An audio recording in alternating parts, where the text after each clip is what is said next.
ಆ 3,000 ಎಕರೆ ಜಮೀನ್ದು ಏನು ಅವ್ರಿಗೆ ಬರಬೇಕಾದಂಥ ಶೇರು, ಜೊತೆಗೆ ಇದೊಂದು ಗೌರ್ಮೆಂಟು ಅಂದರೆ ಸರ್ಕಾರದ ಪ್ರಯೋಜನೆ ಇದಲ್ಲ, ಕಾರ್ಯಕ್ರಮ ಅಲ್ಲ ಇದು, ಸರ್ಕಾರದ್ದಲ್ಲ ಇದು, ಪ್ರೈವೇಟು ಡೆವಲಪರ್ಸ್ಗೋಸ್ಕರ ಡಿ ಕೆ ಶಿವಕುಮಾರ್ ಶ್ರಮ ಪಡ್ತವ್ರೆ.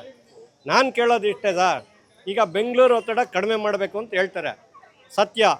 ಬೆಂಗಳೂರು ಒತ್ತಡ ಕಡಿಮೆ ಮಾಡಬೇಕು ಅಂತಲೇ ಸುಮಾರು 20 ವರ್ಷದಿಂದನೂ ಮಾಡ್ತಾನೆ ಬಂದವ್ರೆ. ಈ ಶಿವರಾಮ್ ಕಾರಂತರ ಬಡಾವಣೆ ಮಾಡಿದ್ರು, ಅರ್ಕಾವತಿ ಬಡಾವಣೆ ಮಾಡಿದ್ರು, ವಿಶ್ವೇಶ್ವರಯ್ಯ ಬಡಾವಣೆ ಮಾಡಿದ್ರು. ಆ ಬಡಾವಣೆಗಳಲ್ಲೆಲ್ಲ ಬರೀ 10% ಮನೆಗಳು ಮಾತ್ರ ಆಗದೆ. ಯಾಕೆ ಡೆವಲಪ್ ಆಗಿಲ್ಲ? ಈಗ ಬೆಂಗಳೂರನ್ನ ಹೊರತುಪಡಿಸಿ ಅವರು ಡೆವಲಪ್ ಮಾಡಬೇಕು ಅಂತ ಬಂದಾಗ ಅವೆಲ್ಲ ಡೆವಲಪ್ ಆಗಿ ಮುಗಿಸ್ಕೊಂಬಂದರೆ ಇಲ್ಲೂ ಅವಕಾಶ ಮಾಡಿಕೊಡ್ಬೋದಾಗಿತ್ತು.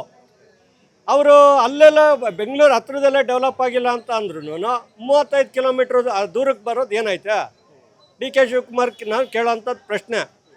ಜೊತೆಗೆ ಡಿ ಕೆ ಶಿವಕುಮಾರ್ಗೆ ಈಗ ಅವರು ಏನು ಹೇಳ್ತಾರೆ, ನಮ್ಮ ಈ ರಾಮನಗರ ಜಿಲ್ಲೆಯ ಮಗ, ಮಣ್ಣಿನ ಮಗ ಅಂತಾರೆ.